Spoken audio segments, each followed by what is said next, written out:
Guys, আপনারা smartphone কেনার সময় যে সমস্ত ভুলগুলো করে থাকেন এই ভুলগুলো আর করবেন না। কি কি ভুল করে থাকেন সেই সমস্ত নিয়ে আজ আলোচনা করব, তাই গাইস সম্পূর্ণ ভিডিওটা দেখুন।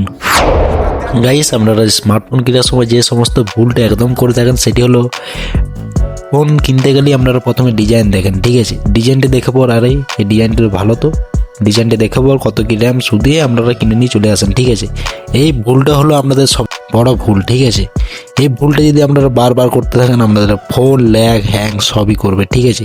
তাই গাইস, ফোন কেনার সময় প্রথমে আপনি ডিজাইনটা না দেখে প্রথমে প্রসেসরটা দেখুন, ঠিক আছে? কি প্রসেসর আছে, ভালো নাকি খারাপ, তারপর স্মার্টফোনটি কিনুন।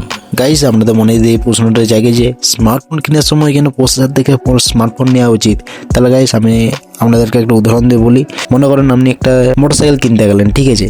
ওই ইঞ্জিনটা যদি ভালো যদি না হয় তখন আপনার মোটরসাইকেলটা কী হবে? খুব স্লো দৌড়াবে, বেশি তেল খাবে, ঠিক আছে? এটকে এটকে চলবে। সেরকম স্মার্টফোনে যদি প্রসেসর ভালো যদি না হয় স্মার্টফোনে ব্যাটারি বেশি পুড়বে এবং খুব ল্যাগ করবে, হ্যাং করবে ফোন, ঠিক আছে?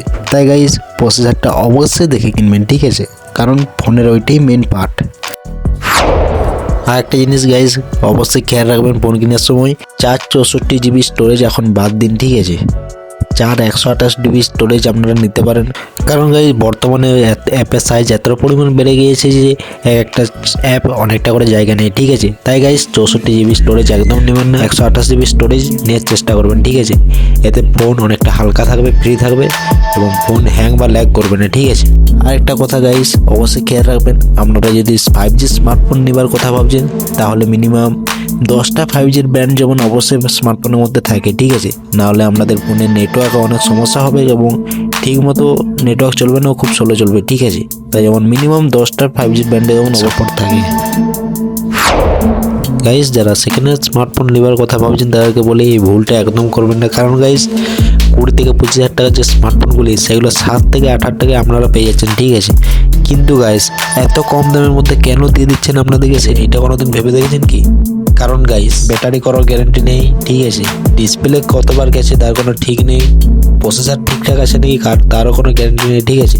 1-2 মাস পরও ফোনটা আপনার ল্যাগ বা হ্যাং করতে পারে, ঠিক আছে? কোনো কিছু গ্যারান্টি নেই। এই জন্য গাইস, আপনাদের বাজেট যদি কম থাকে তাহলে 7 থেকে 8 হাজার টাকা হয়, তাহলে ওই বাজেটের মধ্যে আপনারা একটা ভালো স্মার্টফোন পেয়ে যাবেন। তাও গাইস, সেকেন্ড হ্যান্ড স্মার্টফোন একদম কিনবেন না, ঠিক আছে? তো গাইস, আপনাদের যদি কোনো সমস্যা থাকে অবশ্যই কমেন্টে জানাবেন এবং যাওয়ার সময় অবশ্যই ভিডিওটা লাইক এবং সাবস্ক্রাইব করে দিয়ে যাবেন, ঠিক আছে? তো গাইস, দেখা হবে পরের ভিডিওতে, বাই বাই।